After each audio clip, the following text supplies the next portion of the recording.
Hello students, welcome to my channel A R classes. और आज का हमारा टॉपिक है कर्ता कारक। स्टूडेंट्स, मैंने अपने पिछले क्लास में आप लोगों को बताया था कि कारक किसे कहते हैं। कारक किसे कहते हैं?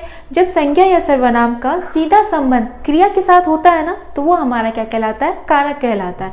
और कारक के कितने भेद होते हैं? कारक के 8 भेद होते हैं। ठीक है, अब आज उन्हीं 8 भेदों में से एक भेद कर्ता कारक के बारे में हम पढ़ेंगे। ठीक, तो कर्ता कारक किसे कहते हैं?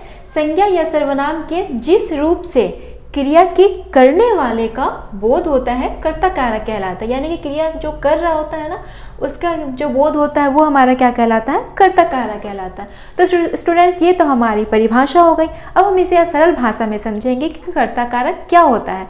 स्टूडेंट्स, कोई भी सेंटेंस में वो कर्ता कारक है या नहीं, ये पता करने के लिए सिर्फ 2 बातों का ध्यान रखना होता है। जैसे कि उस सेंटेंस में क्रिया है कि नहीं। क्रिया मतलब उड़ना, उठना, बैठना, उड़ना, पढ़ना। ठीक है, उसमें क्रिया है या नहीं, और क्रिया के साथ साथ उसका संबंध कर्ता से है या नहीं। कर्ता से मतलब कि क्रिया को करने वाला से। ठीक है, कि वो जो क्रिया है ना, वो कौन कर रहा है। ठीक, अगर ये दोनों मिलते हैं तो वो हमारा क्या कहलाएगा? वो हमारा कर्ता कारक कहलाएगा। जैसे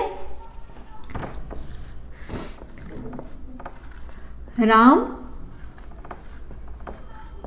पढ़ता है। ठीक है, राम पढ़ता है, तो राम क्या हमारा संज्ञा या सर्वनाम है, और पढ़ता है क्या है हमारा? ये हमारी क्रिया है। तो राम पढ़ता है यानी कि इसमें कुछ क्रिया हो रही है और क्रिया को करने वाला है। ठीक है, तो ये हमारा क्या कहलाएगा? ये हमारा कर्ता कारक है। कर्ता कारक मतलब कि करने वाला। इस सेंटेंस में कोई भी कार्य करने वाला अगर मौजूद है तो वो हमारा क्या कहलाएगा? वो कर्ता कारक कहलाएगा।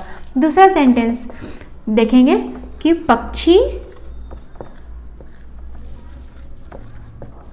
उड़ते हैं। ठीक है, पक्षी उड़ते हैं, तो इसमें क्या है? उड़ते हैं, तो ये क्या है? उड़ना भी एक क्या है? क्रिया है। और ये क्रिया कौन कर रहा है? ये क्रिया पक्षी कर रहे हैं। ठीक है, तो ये भी हमारा क्या होगा? ये हमारा सेंटेंस कहलाएगा कर्ता कारक कहलाएगा। ठीक, अब हम तीसरा देखेंगे। तीसरा है क्या? कर्ता कारक की एक और पहचान है कि उसमें के बीच में ने से संबोधन होता है। जैसे मोहन ने पत्र लिखा। ठीक है, मोहन ने पत्र लिखा।